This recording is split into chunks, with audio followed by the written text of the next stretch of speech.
Hello, and welcome to the channel. Welcome back to episode 2 of Ruining Your Childhood. This is a series where I take the cartoons that once ruled our Saturday mornings and give them a makeover they never asked for. Up next on the list of defilement, we have Hey Arnold. We first start off with a sheet of aluminum foil that we then smash into a football shape. This is going to be the main foundation of his head. Once I was happy with the shape of that pig skin, I go ahead and wrap a large piece of skin flap around that, and then I begin to smooth it out using my fingers and ball stylus. Now that his head's all smoothed out, I can start on his eyes. Take a pre-baked ball that I cut in half, then mash those half-sliced balls into his face. Once I'm happy with the position, I can start on his eyelids. For his eyelids, I take a few small pieces of skin flap that I then droop over his eyes. Then using my X-Acto knife, I cut away the excess, then blend the rest into his face. Up next, I roll out a thin piece of clay that I place underneath his eyeballs. These are going to make up those eye bags. I really want it to look like he has seen some stuff. I mean, he does live in the city, so, you know. Using a variation of ball styluses, I work around his eyes, smoothing in those bags to kind of blend into the face a little bit more. Now that this baked potato has a nasty set of eyes, we could go ahead and attach his schnoz. It's a pretty basic nose shape. Just take a ball of clay that I cut in half, and then that's his nose. I pretty much just find the center, and I use my small ball styluses to blend it into the rest of the face. Can't forget to add those nostrils, so I take that same ball stylus and cram that into his nose, making circular motions.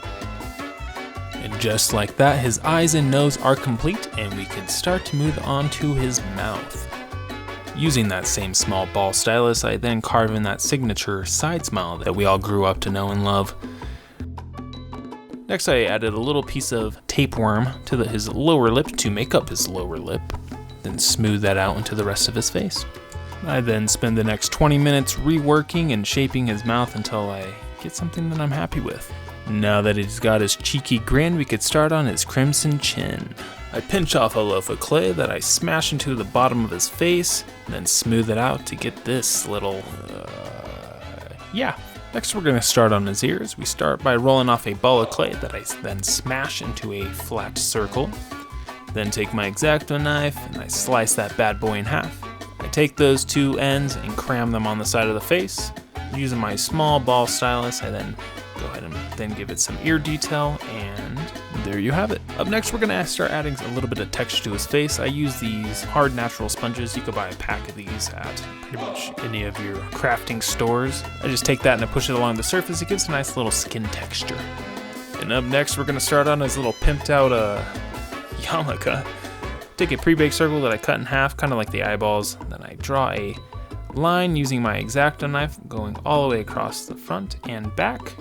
And then slice off a little micro piece of clay and I attach it to the top of the hat, being sure to be slow and precise before mashing it down. Next, I roll out a piece of skin flap that I then cut a U shape out of it. This is going to be the brim of his hat. I then take the top portion of the hat and mash that onto that front brim. I then use the side of my thumb to kind of give the front of the hat a little bit of a curve. To apply it onto the head, I use a little bit of bacon bond to make sure that it doesn't pop off a little bit later, and then I make sure I mash that in real nice and tight. With the main portion of the head done, we could set that aside and start on his body. We start off with this janky contraption made up of 2 wires held together by 2 other wires. It looks so dumb. I then take some fat loaves of clay and mash that onto those janky wires. And then use the end of my X-Acto knife to smooth out those bumps and make it a smooth-ish surface.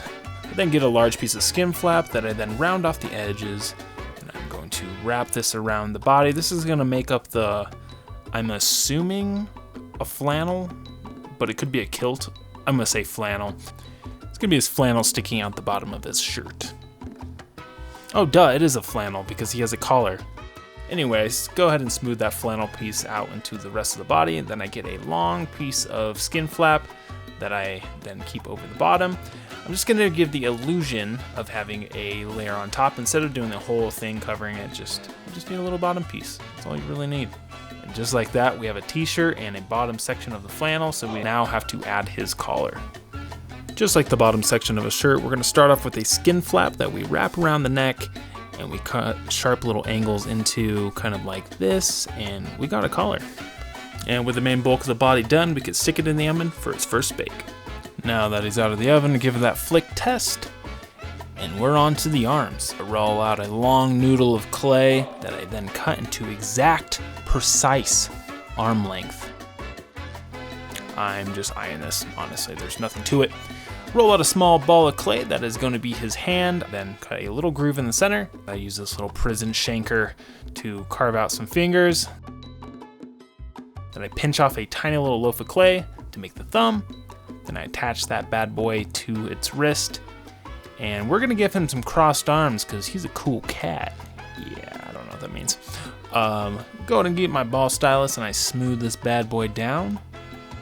And just like last video, I almost forgot again to film me making his shoes, but his shoes are pretty simple. I just pinch off loaves of clay, then I push them into the poles and kind of shape them a little bit.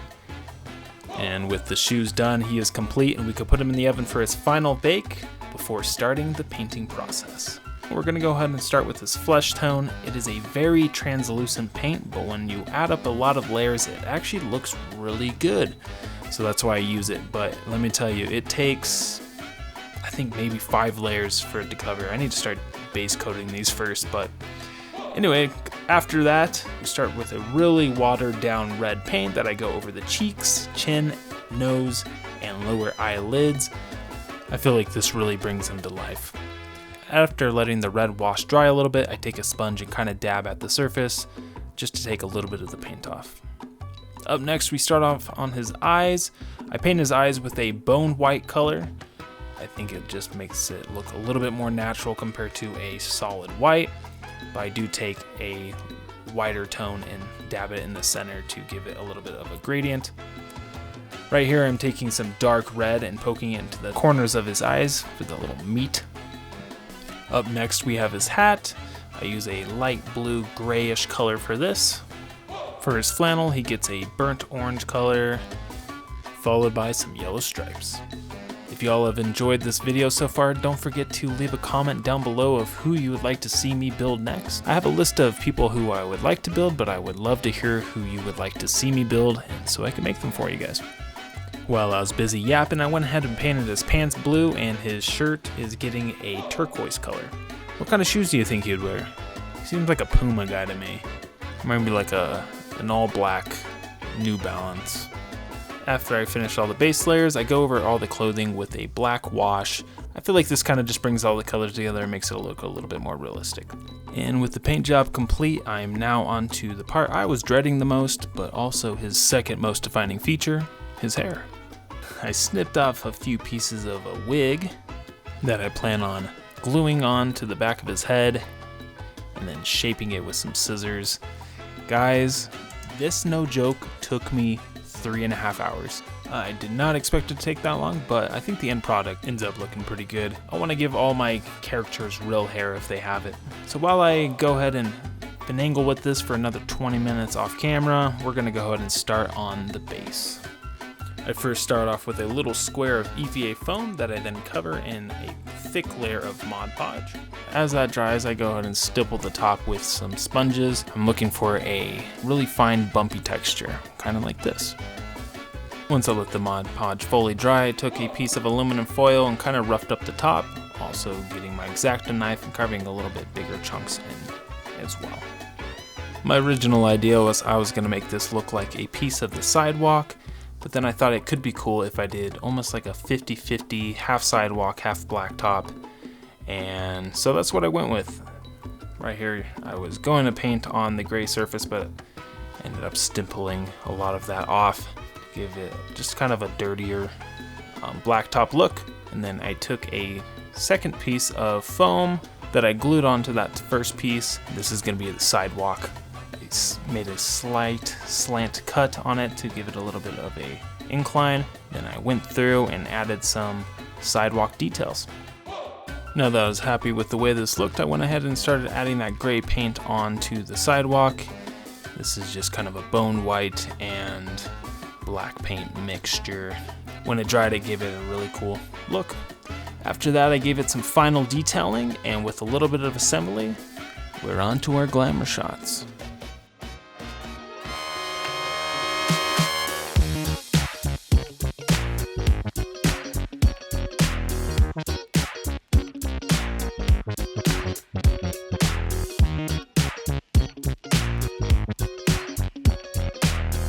And there you have it, folks. Hey Arnold looking like he's been hitting the streets a little bit too hard. If you'd like to watch me grime up this football head, then hit that like button. Don't forget to subscribe if you want to see more characters come to life, and comment down below who you'd like to see next. And I'll see you next time.